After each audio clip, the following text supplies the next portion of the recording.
Magandang buhay mga kanobela. Bago tayo magpatuloy, nais kong magpasalamat sa lahat ng nag-subscribe sa ating munting channel. At sa mga hindi pa nakapag-subscribe, kung maaari ay mag-subscribe na sa aking channel at pindutin ang notification bell para updated kayo sa bawat kabanata.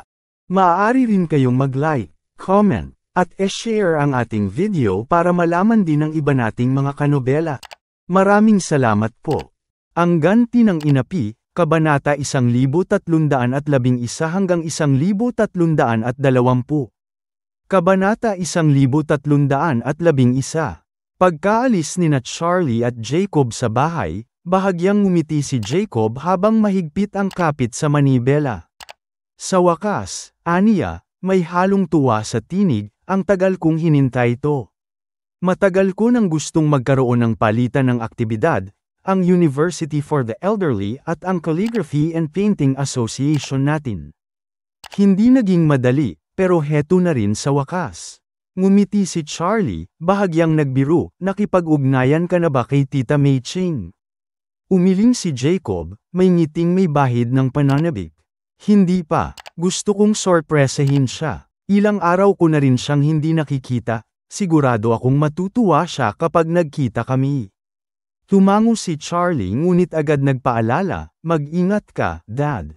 Huwag mong ipapaalam kay Mom na bumalik na si Tita Mei Ching sa China. Lalo na yung tungkol sa pagkikita ninyo. Kapag nalaman niya yun, baka gumuho ang mundo natin. Alam ni Charlie ang ugali ng ina niyang si Elaine, dalawa lang ang ayaw nitong marinig. Pera at si Mei Ching. Kung pera man o usapang diborsyo, kaya pa ni Elaine na magpigil. Ngunit kapag si Mei Ching na ang napag-usapan, tila apoy na hindi mapapatay ang galit nito. Tumango si Jacob, seryoso ang mukha. Tama ka, anak. Kaya nga iniiwasan ko na siyang kausapin. Ayokong lumaki pa ang gulo. Napabuntong hininga siya, saka mahinang sabi, pero nakakainis talaga. Ayaw pa rin niyang pumirma sa diborsyo. Para bang habang buhay na lang akong nakakadena sa kanya. Ngumiti si Charlie. Ngunit sa isip niya ay may bigat ang mga salita. Magugulat ako kung papayag si Mom sa diborsyo. Wala na nga siyang pera, wala pa siyang kapangyarihan. Hindi niya kakayaning iwan si Dad. Para kay Jacob, ang kalayaan kay Elaine ay parang panaginip, isang ilusyon na mahirap gisingan. Pagdating nila sa tapat ng Ores Hill Gymnasium, nagpaalam si Charlie sa ama at bumaba ng kotse. Sa paligid, abala ang mga tao, may mga banner, karatula, at poster na nag-aanunsyo ng International College Student Sunday Competition. Isa ito sa pinakatanyag na kompetisyon sa buong mundo, at ngayong taon, unang beses itong ginanap sa China. Swerte ng Ores Hill na napili bilang host city. Bagamat ilang ulit nang nakasali ang China, hanggang ika-4 na pwesto pa lang ang naabot nila. Wala pa ni isang gintong medalya. Kaya ngayong taon, buo ang pag-asa ng lahat na makakamit na rin nila ang tagumpay. At sa mga kalahok, si Ao Shuqin, ang tinaguriang Little Pepper, ang isa sa pinakamalakas na pag-asa ng bansa. Pagdating ni Charlie sa gate, napansin niyang dagsa na ang mga manunood, kaya agad siyang tumawag kay Qin Gang, ang ama ni Ao Shu. Makalipas ang ilang minuto, lumabas ito upang salubungin siya. Pagkakita pa lang kay Charlie, agad yumuko si Qin Gang bilang paggalang. Master, sabi niya, nakakahiya naman na ginugulo ko pa kayo. Dapat abala kayo sa mas mahalagang bagay, pero nandito pa rin kayo para manood ng laban ng bata. Sayang ang oras ninyo. Ngumiti si Charlie at mahinahong tugon, walang problema. Mataas ang antas ng kompetisyong ito, at karangalan para kay Ao Shu na makipaglaban para sa bansa. Natural lang na suportahan ko siya. Lalong sumaya si Qin Gang. Matagal na niyang hinahangad na mapansin ni Charlie ang kanyang anak, sa paningin niya, si Charlie ang pinakamainam na lalaking mapapangasawa ni Ao Shu, isang dragon among men. Kaya nang makita niyang naglaan ito ng oras upang manood, lalong tumaas ang paghanga niya rito. Ngumiti siya at iniaya, Master, habang nagpe-prepare pa si Ao Shu sa loob ng lounge, mauna na po tayong pumasok. Ipagpapasensya ninyo, Malapit nang magsimula ang laban. Kabanata 1312. Malawak at marangya ang loob ng Ores Hill Gymnasium. Sa paligid ay matatanaw ang mga hanay ng ilaw na tila mga bituing bumaba sa kisame, at bawat kislap nito'y nagpapahiwatig ng malaking kaganapan. Bukod sa standard na indoor swimming pool, mayroon din itong track and field area, mga court para sa badminton, table tennis, at basketball. Ngunit ngayon, halos buong pasilidad, maliban sa swimming pool, ay inihanda para lamang sa Sunday competition. Ang sahig ay hinati sa 8 malalaking parisukat. Bawat isa ay may sariling arena, maliwanag na nakapaloob sa mga safety barrier. Ang hangin ay puno ng sigawan, hiyawan, at dagandong ng tambol mula sa mga taga-suporta ng bawat koponan. Itinuro ni Chingang ang mga arena at ipinaliwanag kay Charlie. Master, may kabuuang 8 arena sa buong lugar. Ang bawat arena ay kumakatawan sa isang grupo. Ang mananatili sa ring hanggang sa huli sa bawat grupo ay papasok sa top 8 ng buong paligsahan. Habang nagsasalita siya, itinuro naman niya ang ika-5 ring. Si Aoshu ay nasa ring number 5 mula pa noong unang laban, paliwanag niya, may halong pagmamalaki. Magsisimula ang laban niya makalipas ang 10 minuto. Tara na roon. Tumango si Charlie at sumama sa kanya. Pagdating nila sa ring number 5, agad nilang napansin ang maayos na hanay ng mga upuan, may humigit kumulang 100 silya sa paligid ng arena. Ang ilang pwesto sa unahan ay inireserba ni Chingang para sa kanila. Sa kanilang paglapit, isang pamilyar na mukha ang bumungad kay Charlie. Si Stephen Chin, pinsan ni Aoshu. Matagal na itong pinagbawalan ng pamilya na makialam sa negosyo, matapos niyang magkunwaring makapangyarihan sa harap ni Charlie noon, na muntik nang magdulot ng kapahamakan sa kanilang angkan. Ngunit nitong mga nakaraang buwan, nagpakita umano ito ng kabutihan at pagkamahinahon. Dahil laban ni Aoshu yun, pinayagan siya ni Chingang na muling lumabas. Pagkakita kay Charlie, mabilis na tumayo si Steven, tuwid ang likod, may halatang paggalang. Master, magalang niyang bati, sabay yuko. Nandito na po kayo. Maupo po kayo rito, please. Ngumiti si Charlie at tinanong, may halong biro. Matagal na tayong hindi nagkita, Steven. Kumusta? May pinagkakakitaan ka bang bago ngayon? Namula si Steven at napayuko. Master, nitong mga buwan ay nagmuni-muni lang ako sa bahay. Araw-araw, pinagsisisihan ko ang kawalang galang ko sa inyo noon. Kung hindi dahil sa kabutihan ninyo, baka tuluyan ng bumagsak ang pamilya namin. Hindi ko alam kung paano ako makakabawi sa inyo. Ngumiti si Charlie. Mukhang marami kang ang natutunan. Napakamot sa ulo si Steven. Kung naramdaman niyo ang sinseridad ko, Master, sapat na po yun para sa akin.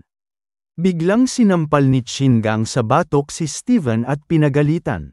Hoy, huwag mong kakalimutan, kapag nakita mo si Master, marunong kang magbigay galang. Kapag nagkaroon ka ulit ng lakas ng loob na suwayin siya, ako mismo ang babasag ng mga buto mo. Sunod-sunod ang tango ni Steven. Second uncle, huwag kang mag-alala. Si Master ang magiging idol ko habang buhay. Ituturing ko siyang buwan na nagbibigay liwanag sa dilim ng buhay ko, gaya ng paghanga ni Ate Aoshu sa kanya. Napailing si Charlie at napatawa. Sige na, tigilan mo na ang pambobola mo. Huwag mo na ring bigyan ng sakit ng ulo ang uncle mo. Opo, Master. Mabilis na sagot ni Steven, sabay umupo ng tuwid. Ilang sandali pa, biglang tumunog ang mikropono at marinig ng lahat ang boses ng referee. Ang huling laban para sa Group 5 preliminaries ay magsisimula na ngayon. Agad na tumayo si Steven, sabik na sabik, sabay turo sa entrada. Master, ayan na po si Ate Aoshu, papasok na siya sa ring. Lumabas si Aoshu Chin, suot ang pulang Sunday gear na kumikislap sa ilalim ng mga ilaw. Ang bawat hakbang niya ay may kumpiyansa, at ang mga mata niya ay naglalagablab ng determinasyon. Sa sandaling yun, kahit ang ingay ng gymnasium ay tila natahimik. Lahat ay nakatuon sa kanya, ang Little Pepper ng China, ang pag-asa ng buong bansa. At sa isang iglap, nagsimula na ang laban na magtatakda kung hanggang saan ang kaya niyang ipaglaban. Hindi lang ang karangalan ng sarili, kundi pati ng puso niyang unti-unting natututong tumibok, para sa tao na nakaupo sa unang hanay. Kabanata 1313. Nang matapos magsalita si Steven, agad na napatingin si Charlie sa may entrada. Sa sandaling yun, nakita niyang papasok si Ao Shuqin, matatag, magaan ang bawat hakbang, at bakas sa mukha ang kumpiyansa. Ngayong araw, suot ni Ao Shu ang pulang training uniform ng koponan ng China. Isang sports top at shorts na nagpapakita ng disiplina sa kanyang katawan. Hindi lamang lakas ang makikita rito, kundi pati determinasyon na bunga ng mahahabang taon ng pagsasanay. Mahigpit na nakatali ang kanyang buhok sa likod, at sa kanyang mga pulang guwantes, ay tila nakaimprinta ang apoy ng laban.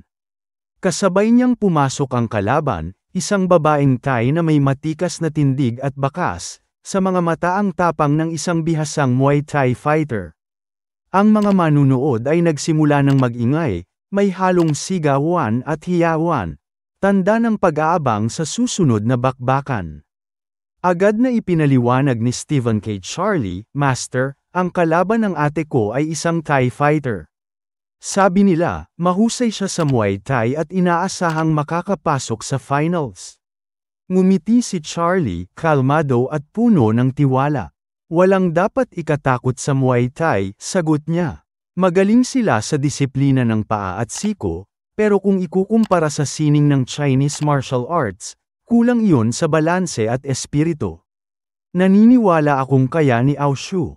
Tumawa si Steven. "Tama po, Master. Ako rin po, sigurado akong mananalo siya." Ngunit agad siyang sinaway ni Qin Gang, na tila naiirita. "Tumahimik ka muna at manood," mahina ngunit madiin nitong sabi. "Huwag mong istorbohin si Master." Agad namang natahimik si Steven, bagaman halata ang pagkalito sa mukha niya. Hindi niya alam na nagseselos pala ang kanyang tiyuhin sa atensyon ni Charlie. Sa loob ng ring, napansin ni Ao Shu si Charlie sa unang hanay ng manunood. Mula sa matapang niyang ekspresyon ay sumilay ang bahagyang ngiti. "Master, nandito ka," masigla niyang bati, sabay taas ng kamay. Ngumiti si Charlie at tumango. "Sige, galingan mo. Sigurado akong makakapasok ka sa quarterfinals." Namula si Ao Shu, ngunit nanatiling matatag ang kanyang tindig. Sa loob-loob niya, wala nang mas hihigit sa kasiyahan ng mapatunayan ang sarili sa harap ng taong pinupuri niya, at marahil, iniibig na rin ng palihim. Makalipas ang ilang sandali, lumapit ang referee at sumigaw. "Maghanda ang dalawang panig. Magsisimula ang laban sa loob ng 30 segundo." Agad na nagsimulang magpainit ng katawan sina Ao Shu at ang Thai fighter. Ang bawat galaw ni Ao Shu ay pulido, mabilis, magaan, at eksakto. Habang ang Thai fighter naman ay naglalakad sa ring na parang leon na handang sumalakay. Pagkatapos ng 30 segundo, itinawag sila ng referee sa gitna, ipinaliwanag ang mga alituntunin, at pagkatapos ay itinaas ang kamay. Simula na ang laban. Mabilis na kumilos ang babaeng Thai, agresibo, mabagsik, at walang pag-aalinlangan. Sunod-sunod ang mga sipa at suntok na parang bagyong gustong lipulin si Ao Shu sa unang bugso ng laban. Ngunit nanatiling kalmado si Ao Shu. Hinayaan niyang sumugod ang kalaban, pinagmamasdan ang bawat galaw, bawat paghinga, bawat hakbang. At sa unang pagkakataong nagbukas ang depensa ng Thai fighter. Isang mabilis at eksaktong counterpunch ang pinakawalan ni Ao Shu. Ang ingay ng mga manunood ay sumabog sa buong gymnasium. Sa sandaling yun, nagsimula ang tunay na laban, hindi lang ng lakas, kundi ng puso at karangalan. Kabanata 1314. Si Charlie ay nanatiling tahimik habang pinanood ang unang dalawang rounds. Mabilis at sunod-sunod ang suntok at sipa ng Thai. Maliit ang tangkad, compact ang katawan, at matibay ang footwork. Halos 10 sentimetro siyang mas mababa kay Ao Shu, kaya mas mababa at mas malakas ang kanyang bottom game. Madaling magbaba ng sentro ng timbang, mabilis mag-atake sa binti, at matatag sa close-range transitions. Madulas ang estilo ng Thai, paulit-ulit siyang tumatakbo pababa para sirain ang stance ni Ao Shu at ipilit ang laban sa ilalim. Dahil sa unang pagsalakay, napilitan si Ao Shu na magdepensa, at nauwi ang unang round sa pabor ng Thai. Sa pahinga, ramdam ang pag-aalala sa mukha ni Steven. Laging nahuhuli ang kaliwang bahagi ni ate, bulong nito, nanginginig. Kung hindi niya masira yung advantage niya sa ilalim, panalo na siguro ang Thai. Ngumiti si Charlie, hindi dahil masaya, kundi dahil nakakita siya ng pattern. Hindi siya napapahiya, alam niyang may puwang sa estilo ng Thai, kapag madalas siyang bumababa upang atakihin ang calf at ankle. Nagiging exposed ang frontal area ng binti at tuhod niya. Iyon ang maliit na butas na pwedeng samantalahin. Sa seat ng pahingahan, mabilis na ibinulong ng coach kay Ao Shu ang bagong taktika. Dalhin mo sa back game, gamitin ang iyong tangkad. Huwag mong patulan ang low leg traps ng diretso. Kapag bumaba siya, targetin ang front of the leg, calf at tuhod. Sirain mo yung bottom plate niya at mawawala ang bilis niya. Bahagyang nag-alinlangan si Ao Shu dahil simple at halata ang payo. Madaling hulaan, ngunit may determinasyon sa kanyang mga mata. Tumango siya ng tahimik, isa na namang hudyat ng pag-aalab. Nang magsimula ang ikatlong round, tinangka ng Thai na ulitin ang nakasanayan. Mababang pasulong, mabilis mag-rotate, at paulit-ulit na pag-atake sa binti. Ngunit ngayon, iba ang linya ng paggalaw ni Ao Shu. Hindi na siya basta nag-aantay at nagdedepensa, iniwasan niya ang mga pack low entry at sinimulang mag-walk down sa tamang distansya, gamit ang reach ng kanyang mga paa at kamao. Isang sandali, habang bumababa ang paa ng Thai papunta sa calf ni Ao Shu, isinabay nito ang isang mabilis na front kick sa tuhod, diretso, malinis, at may timbang.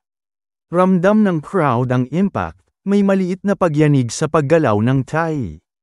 Hindi yun malakas na sipa na magdudurog, ngunit sapat para makaayos ng balanse at puwersahin ang kalaban na mag-reset. Sinundan ni Ao Shu ng isang sequencing na pinag-aralan nila sa training, jab-jab, lead kick papunta sa harap ng binti ng Thai, at isang mabilis na cross patungo sa Venus of the Knee Hinge. Isang targeted strike na nagdulot ng malaking pagkagulat sa kalaban. Unti-unti, bumagal ang footwork ng Thai. Ang mga madadaling pag-ikot at mababang entry ay nagiging mapanganib na, dahil tuwing bababa siya ay maaaring tamaan ang tuhod o calf niya. Nagbago ang momentum, mula sa scoreboard na pabor sa Thai. Unti-unting nagsimulang magbawas si Ao Shu ng puntos sa bawat malinis na suntok at kick. Naiisip ni Charlie kung paano naglalaban ngayon hindi lang para sa medalya kundi para sa integridad ng estilo niya at para sa sinumang naniniwala sa kanya, lalo na ang taong nakaupo sa unang hanay. Sa huling 10 segundo ng ikatlong round, tumindi ang palitan, mabilis na clinch, break, at isang maayos na counter na ipinadala ni Ao Shu. Isang malinis na uppercut na tumama sa chest ng Thai habang bumababa pa para sa isang ankle trap. Bumagsak ang Thai sa sandaling iyon, hindi tuluyang hamalika, ngunit nagkakaproblema sa pagbalik sa balanseng posisyon. Sumabog ang hiyawan sa gymnasium. Tumunog ang bell. Sa scoreboard, malinaw ang pag-usad. Ang Thai man ay nangunguna pa rin ng kaunti, ngunit ang agwat ay lumiit, at mas mahalaga, ang pagkilos ng Thai ay hindi na ganoon kabilis o agresibo. Sa unang hanay, tumayo si Charlie at tumingin kay Ao Shu, ang mukha niya ay puno ng pagmamalaki. Si Steven naman ay maya-mayang napapikit at huminga ng malalim, ramdam ang halo ng takot at pag-asa. Sa dressing room side, ang coach ay ngumiti ng bahagya. Alam niyang tama ang naging desisyon. Nagsimula ang quarterfinals na tila may bagong tanong sa hangin, sapat na ba ang bagong taktika, para tuluyang baliktaran ang laban? O may ibang sorpresa pang naghihintay sa susunod na round? Kabanata 1315. Pagkarinig sa sinabi ni Charlie, napatingin si Aoshu sa kanya, na may halong galak at pag-asa. Bigla siyang sumigaw, "Master!" Pagkatapos ay ngumiti siya nang may kaunting hiya. "Pasensya na po, Master, napatawa ko pa kayo sa naging laban ko." Ngumiti si Charlie, kalmado at mahinahon. "Ayos lang yan. Sa simula, normal lang na hindi agad makuha ang tamang ritmo. Ang mahalaga, obserbahan mo ng mabuti ang kalaban, alamin kung saan siya malakas, at saan siya mahina. Kapag nagamit mo yun ng tama, kahit mahina ka sa simula, kaya mong baliktarin ang laban, at manalo sa huli." Tumango si Aoshu, muling nagniningning ang mga mata sa paggalang at determinasyon. "Naiintindihan ko na po, Master. Maraming salamat po sa inyong turo." Ngunit bago pa man siya makapagpatuloy, sumabat ang coach, halatang mainit ang ulo. "Ano ba yang sinasabi mo, ha? Marunong ka ba talaga ng sanda?" Nasa pinakakritikal na oras na si Aoshu. Kung sa ikatlong round hindi niya mailigtas ang laban. Tapos na siya. Tapos ngayon, pinapasunod mo pa siya sa kung anong ideyang yan. Gusto mo ba siyang mapahamak? Tahimik lang si Charlie, ngunit matalim ang tingin. "Sinasabi ko lang ang totoo," mahinahong sagot niya. "At iyon ang bagay na hindi mo nakikita." Mas lalong nagpantig ang tainga ng coach. "Hindi mo alam ang pinagsasabi mo? Kung ipagpapatuloy niya ang plano mo, siguradong matatalo siya. Hindi siya kulang sa lakas o bilis, pero mas matalino ang diskarte ng kalaban. Kung hindi siya gagamit ng tamang taktika, mauubos siya." Ngumiti si Charlie, ngunit ang ngiting yun ay may bigat ng karanasan. "Ikaw mismo ang nagsabi, national champion ka. Pero ang laban ngayon ay world level. Paano mo gagabayan ang isang magiging world champion kung hanggang national level lang ang nakikita mo?" Napalunok ang coach, nanginginig sa galit, ngunit walang maisagot. Sa halip, mariin niyang tinigilan si Aoshu. "Aoshu, kung makikinig ka sa kanya, tapos na tayo. Bahala ka sa laban mo." Napatigil si Aoshu. Mabigat sa dibdib ang marinig yun, mula sa taong matagal nang gumabay sa kanya. Isang taon din siyang sinanay ng coach, mahigpit pero marunong mag-alaga. Ngunit iba ang tinig ni Charlie. Hindi yun basta payo, iyon ay tinig ng isang taong tunay na nakakakita sa likod ng bawat galaw. Dahan-dahan siyang lumapit sa coach at mahinahong nagsalita. "Coach, patawarin ninyo ako. Pero susundin ko po ang itinuro ni Master." Napailing ang coach, puno ng panghihinayang. "Akala ko matalino kang bata. Pero hindi mo alam kung alin ang tama't mali. Kung ganun, tapos na ang pagiging coach ko sa'yo." Tinalikuran niya si Aoshu, at bago bumaba ng ring ay lumingon pa. "Akala ko makakapasok ka sa top 8, baka pa nga makasungkit ng medalya. Pero ngayon, hanggang group stage ka na lang." Tinitigan niya si Charlie ng malamig, puno ng pang-uuyam. "Banigo mo ang isang napakagaling na atleta." Sayang. Ngunit hindi natinag si Charlie. Payapa siyang ngumiti. "Talaga bang binaygo ko siya? Sa tingin ko, kabaligtaran. Ngayon pa lang, nagsisimula na siyang maging kampyon." Tumawa ng mapanlait ang coach. "Kampyon? Alam mo ba kung gaano kalakas ang mga seed player dito? Yung Japanese top seed, sinan ako, hindi basta-basta yun. At yung Brazilian number 1 seed, si Joanna, mas matindi pa. Kung ako ang gagabay, baka may tsansa pa si Aoshu. Pero kung ikaw lang ang sandigan niya, siguradong talo na siya ngayon pa lang."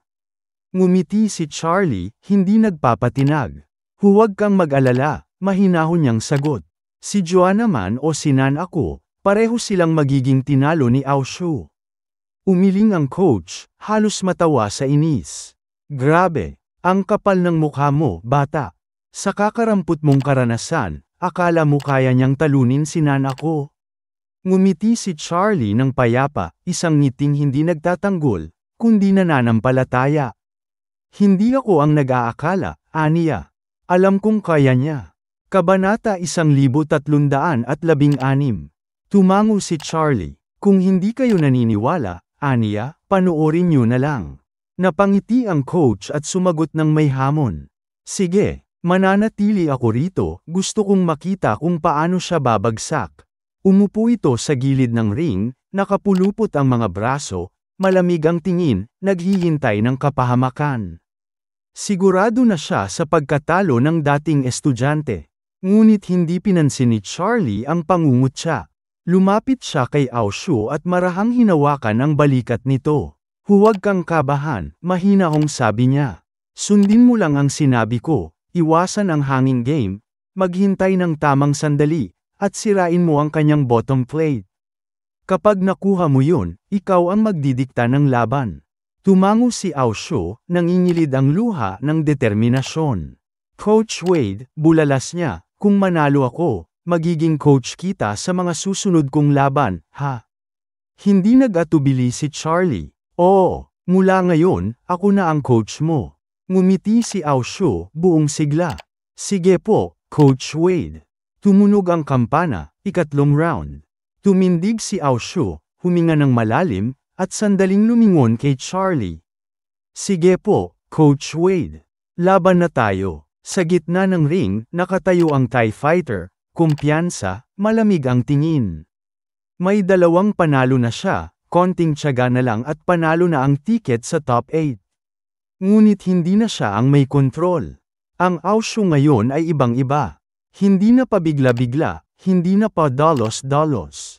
Tahimik, maingat, at may malinaw na layunin. Pagsapit ng hudyat, sumugod ang Thai, mabilis, mababa, paulit-ulit na tumatarget sa binti ni Aoshu. Sa unang tingin, parang mauulit lang ang unang dalawang rounds. Ngunit ngayon, handa na si Aoshu. Habang bumababa ang paa ng Thai para sa isa pang calf strike, nakita ni Aoshu ang butas, ang sandaling nabubukas ang harap ng tuhod. Isang iglap lang ang pagitan. At doon, kumilos siya. Gamit ang kanyang tangkad at mas mahabang reach, tumalon siya papasok sa range. Isang mabilis, matibay, at eksaktong sipa ang tumama sa harap ng tuhod ng Thai. Pak! Isang malakas na tunog ang umalingaw-ngaw, kasunod ang paghiyaw ng mga manonood. Parang may nabasag na ritmo sa laban, ang depensa ng Thai ay biglang nagkadurog-durog. Nawala ang balanse, at ang dating tuloy-tuloy na footwork ay naging marupok. Hindi pinalampas ni Aoshu ang sandaling iyon. Isang sunod-sunod na kombinasyon, jab, cross, body kick, ang pinakawalan niya, bawat galaw ay may layunin. Nang tumama ang huling suntok, sabay ang mabilis na trip, at bumagsak ang Thai sa canvas. Down! Sigaw ng referee, nagsimula ang bilang. Nabuhay ang buong bulwagan, sigawan, palakpakan, at hindi mapigil na tuwa. Si Steven ay halos tumalon sa ere. Ate Aoshu, grabe, ang galing mo. Habang si Chingang naman ay bahagyang ngumiti, pinipigilan ang sarili na magdiwang ng sobra. Samantala, ang coach na kanina'y puno ng yabang ay tula lang nakaupo, hindi makapaniwala sa nasaksihan. Nang muling tumindig ang Thai fighter, halata ang pag-ika at paghina ng galaw. Sinamantala ito ni Aoshu, muli niyang tinarget ang parehong binti, paulit-ulit, tumpak, parang pinupukpok ang pundasyon hanggang sa tuluyang gumuho. Sa huling segundo ng round, isang malinis na kombinasyon, sipa, cross, tapos trip. Muling bumagsak ang Thai. Tumunog ang kampana. Tapos ang round. Tahimik sa loob ng kalahating segundo, at pagkatapos, sumabog ang buong arena sa sigawan. Nang ipakita ang score, hindi makapaniwala ang lahat, na baliktad ni Aoshu ang laban. Mula sa dalawang talo, siya na ngayon ang nangunguna. Si Steven ay halos mapaiyak sa tuwa, si Chingang ay palihim na tumango sa paghangang hindi niya maikubli. Samantalang ang coach na kanina'y galit at mapangmata, ngayon ay tahimik lang na nakatayo. Hindi man siya umamin ng malakas, marahang siyang pumalakpak, bilang paggalang. Lumapit si Charlie sa gilid ng ring, nakangiti, at bahagyang yumuko kay Aoshu. Isang simpleng ngiti, ngunit puno ng pagmamalaki at pagkilala. At sa sandaling yon, habang nakatayo si Aoshu sa gitna ng ring, pawis at hingal ngunit nakangiti, alam niyang totoo ang sinabi ni Charlie. Hindi mo kailangang maging pinakamalakas para manalo. Kailangan mo lang makita kung saan dapat maniwala. Kabanata 1317.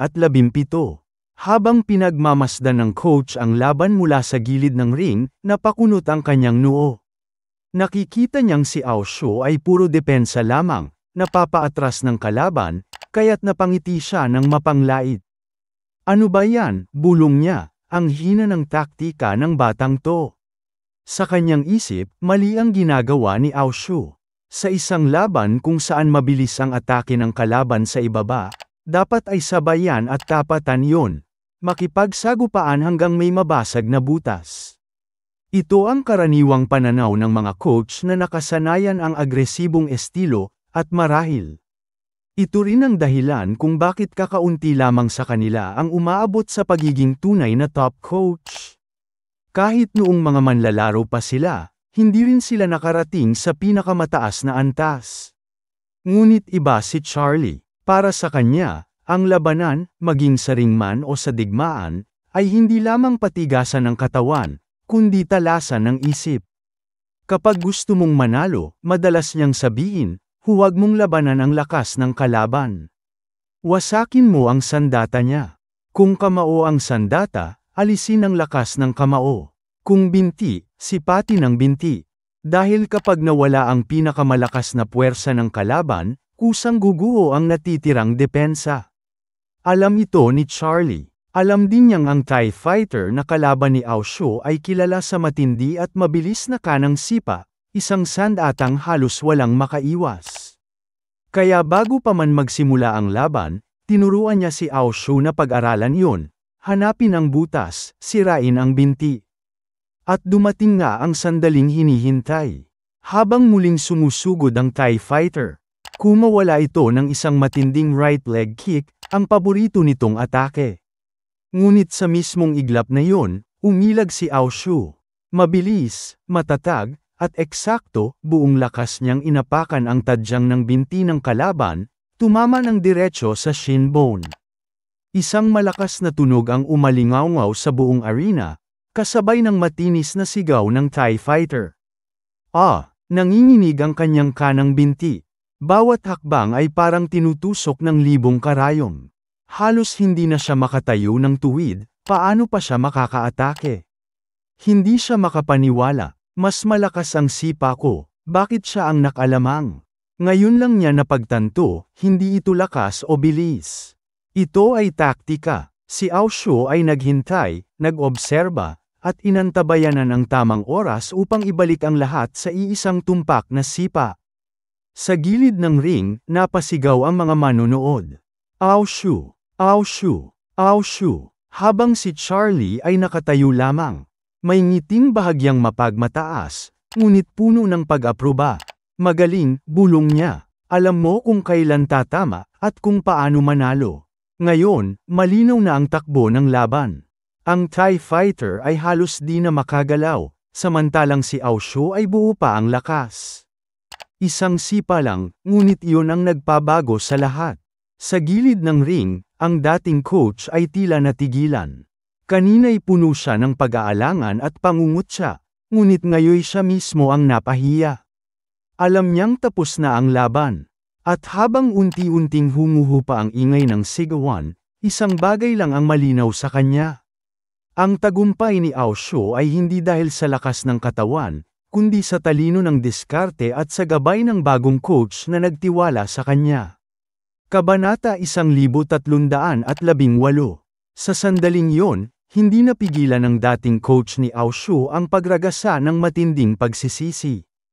Kanina lamang, siya mismo ang nagpasya na tapusin ang ugnayan nila bilang guro at estudyante, isang desisyong ginawa niya sa init ng ulo at sa bugso ng pride.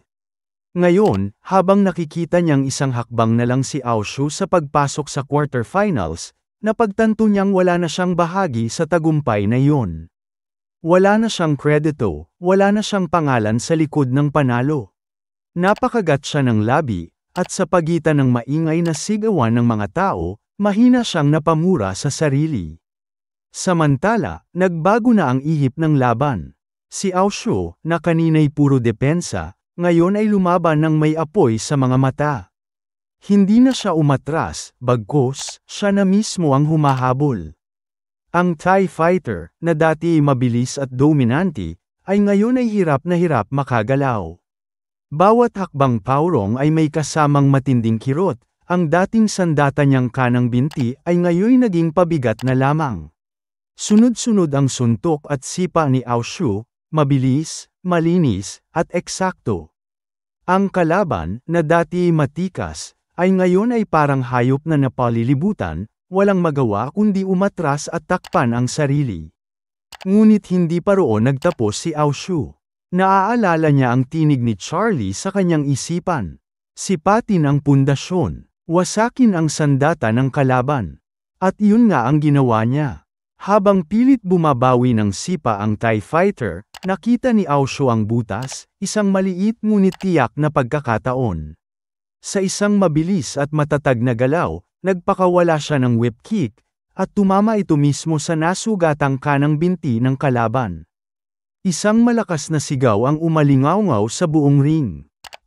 Nanlambot ang TIE Fighter, pumuti ang mukha, at halos mabuwal sa tindi ng sakit. Ngunit sa gitna ng pagkakataong yun, hindi ginamit ni Ao Shu ang buong lakas niya.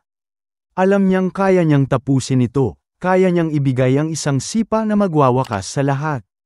Ngunit pinili niyang magpakita ng awa. Dahil sa puso niya, alam niyang para sa isang atleta ng sanda, ang mga binti ay hindi lang bahagi ng katawan, iyon ang mismong kaluluwa ng kanilang karera. Kung mababali iyon, tapos na. Walang pagbangon, walang pagbabalik, at iyon ang naunawaan ng TIE Fighter. Habang hawak ang kanyang sugatang binti, napatingin siya kay Ao Shu at nakita ang respeto sa mga mata nito. Hindi siya tinapos, kahit kaya niya.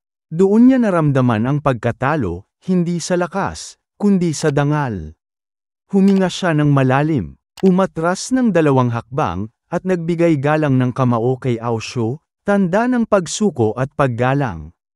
Pagkatapos, bumulong siya sa kanyang coach, at ilang sandali pa'y itinaas ng coach ang tuwalya, senyales ng pormal na pagsuko. Agad na sumampa ang referee sa gitna ng ring, itinaas ang kamay ni Ao Shu, at buong siglang inanunsyo. Ang manlalaro mula sa China, Ao Shu. Sumabog ang arena sa sigawan at palakpakan. Tumalon sa tuwa si Ao Shu, nangingilid ang luha, at hinanap agad sa gilid ng ring si Charlie. Nang magtagpo ang kanilang mga mata, ngumiti siya, isang ngiting puno ng pasasalamat, paghanga, at tiwala. Sa gilid, sina Chin Gang at Steven ay sabay na tumayo, palakpakan, at sumigaw sa tuwa. Ngunit ang dating coach, nakaupo pa rin sa kanyang upuan, walang imik. Madilim ang mukha, at ang mga palad ay mahigpit na nakatikom. Habang pinapanood niya si Ao Shu na ipinagdiriwang ng lahat, unti-unti niyang naramdaman ang kirot ng kabiguan, hindi bilang coach, kundi bilang taong natalo ng sariling pagmamataas. Kung hindi lang siya nagpadala sa galit, kung nakinig lang siya kay Charlie, baka ngayon ay kasama siya sa tagumpay na iyon. Ngayon, malinaw sa kanya, ang pagkakataong sumikat ay tuluyan ng lumipad, dala ng taong minsan niyang minamaliit. At sa loob-loob niya, napamura siya ng mahina, puno ng galit at panghihinayang. Tarantado, ako mismo ang sumira sa sarili kong pagkakataon. Kabanata 1319. Sa pagkapanalo ni Ao Shu, opisyal na siyang nakapasok sa quarterfinals ng pandaigdigang Sanda competition para sa mga mag-aaral sa kolehiyo. Ito na ang pinakamagandang resulta niya sa ganitong uri ng paligsahan. Noong nakaraang taon, lumipad pa siya patungong Canada upang lumahok, ngunit hindi pinalad na makapasok sa kwalipikadong grupo at nagtapos lamang sa ika-30 pwesto. Kaya ngayong taon, ang tagumpay na ito ay higit pa sa kasiyahan, ito ay personal na pagtatamo. Matapos ipahayag ng referee ang kanyang panalo, nakipagkamay si Ao Shu sa manlalarong Thai, at nagyakapan silang dalawa bilang tanda ng respeto. Hindi nagtagal, mabilis siyang tumakbo patungo kay Charlie. Sa paglapit, tumalon siya at mahigpit na yumakap sa kanya. Master, maraming salamat. Sigaw niya, habang ang kanyang mga bisig ay mahigpit na nakasakal sa leeg ni Charlie, parang isang baby koala. Nagulat si Charlie sa biglaang yakap, ngunit ramdam niya ang dalisay na kasiyahan ni Ao Shu. Kaya hindi niya ito tinanggihan. Ngumiti siya at ikinutan siya ng 2 beses habang sinasabi, "Kakapasok mo pa lang sa quarterfinals, ganyan ka nakasaya. Paano pa kaya kung ikaw ang maging kampyon? Baka tuluyan ka ng maloka sa tuwa." Namula si Ao Shu at nahihiyang ngumiti. "Hindi ko naman talaga inasahang manalo ng championship, Master. Masaya na akong makapasok sa top 8. Ngumiti si Charlie at muling nagbiro. "Pero hindi ba dati sabi mo, siguradong makakakuha ka ng magandang pwesto?" Napakamot si Ao Shu sa ulo at mahina ang sagot. Natakot lang po akong baka isipin niyong wala akong kumpiyansa sa sarili, kaya nagyabang ako ng kaunti. Sa totoo lang, hindi ko naman talaga inasahang manalo ng medalya." Tumawa si Charlie at hinawakan ang braso niya. "Sige na, tama na yan. Bitiwan mo na ako, pinapanood tayo ng lahat, lalo na ng tatay mo at ng kapatid mong lalaki." Doon lamang napagtanto ni Ao Shu na nakayakap pa rin siya kay Charlie. Namula lalo ang kanyang mukha at dali-daling bumaba. Habang pinagmamasdan ito ni Chingang sa di kalayuan, abot-tay nga ang kanyang ngiti. Matagal na niyang pinangarap na makita ang mas malapit na ugnayan ng kanyang anak sa master nito, at ngayon, tila natutupad na iyon. Para sa kanya, mas nakagagalak pa iyon kaysa sa mismong pagkapanalo ni Ao Shu. Lumapit si Charlie kay Ao Shu at mahinahong sabi, "Huwag mong kalimutan bumati sa iyong ama at kapatid. Tara, puntahan natin sila." Bigla niyang naalala na nakalimutan niyang batiin ang kanyang ama at kapatid dahil sobrang nakatuon siya kay Charlie. Nahihiya, napaisip siya. Grabe, nakakahiya. Si Master lang ang naalala ko kanina, pati si Papa at si Kuya nakalimutan kong lapitan. Agad siyang sumama kay Charlie papunta kina Chingang at Steven. Nang makalapit, namumula pa rin siya at mahinang sabi, "Dad, Kuya, okay lang po ba yung ginawa ko kanina?" Kabanata 1320. Ngumiti si Steven at itinaas ang thumbs up kay Ao Shu. "Ate, ang galing mo kanina. Akala ko talo ka na nung unang 2 round, pero bigla kang bumalik, parang Jedi blow, ang ginawa mo." Tumawa si Chingang at sabay dagdag, "Tama si Steven. Pinagpawisan ako sa kaba habang pinapanood ka." Namula si Ao Shu at mahina ang sambit, "Kung hindi dahil sa paalala ni Master, baka natalo na talaga ako." Mahinhin niyang inikabit ang braso kay Charlie at nagpatuloy, "Mula ngayon, gusto ko si Master na maging coach ko." Napanganga si Chingang nang marinig yon, natutuwa, ngunit may halong pag-aalala. "Anak, sigurado ka ba? Baka biro lang yan. Abala si Master sa iba't ibang bagay araw-araw. Paano kung makaistorbo yan sa mga gawain niya? Kakayanin mo ba ang responsibilidad na yan?" Napangiti si Ao Shu, ngunit tinitigan ng ama ng sandali, may bahid ng pag-aalangan. Nagulat siyang marinig ang sariling pagdududa sa loob ng isip, "Baka nakakaistorbo nga ako kay Master." Ngumiti si Charlie at magaan ang tono. "Wala naman akong gaanong ginagawa ngayon," sagot niya. "At hindi ito basta laro bata. Lumalaban si Ao Shu para sa dangal ng bansa, gusto ko siyang tulungan para makuha niya ang kampyonato." Nabunot ang pag-aalala sa mukha ni Chingang, at muling ngumiti. "Kung ganon, Ao Shu, seryosohin mo. Pakinggan mo ang ituturo ng master mo. Pasikatin ninyo ang pangalan ninyo pareho." "Opo," sigaw ni Ao Shu, sabay taas ng kamao. "Gagawin ko ang lahat. Sa susunod na laban, ibibigay ko ang buong makakaya ko para makuha ang pinakamagandang resulta." Ngumiti si Charlie at pabirong sabi, "Hindi lang magandang resulta, ha? Sa pananaw ko, kailangan mong makuha ang kampyonato, doon lang magiging ganap ang pagsasanay natin." Namigat ang balikat ni Ao Shu at mabilis na sumagot, "Master, ang 3 top seed ay sobrang lakas. Lalo na yung number 1 seed mula sa Japan, si Nanako. 2 beses na siyang nagwagi, at ngayon target niya ang ikatlong sunod na titulo. Kalmado si Charlie, puno ng kumpiyansa. Kahit pa si Yamamoto mismo ang kalaban mo, huwag kang mag-alala. Habang nandito ako, walang sino mang magiging kalaban mo. Talaga, Master, napanganga si Aoshu, at napuno ang puso niya ng pag-asa. Kung ganun, kaya ako talagang talunin si Nana ko? Tumango si Charlie. Oo, kapag sinabi kong kaya mo, siguradong kaya mo. Yehey! Sigaw ni Aoshu, halos tumalon sa tuwa. Lumapit ang dating coach na may pilit na ngiti. Aoshu, binabati kita. Nakapasok ka sa top 8, natapatan mo ang pinakamagandang record ng isang Chinese college student sa kompetisyong ito. Kung makakapasok ka pa sa top 4, makakalikha ka ng bagong kasaysayan para sa bansa.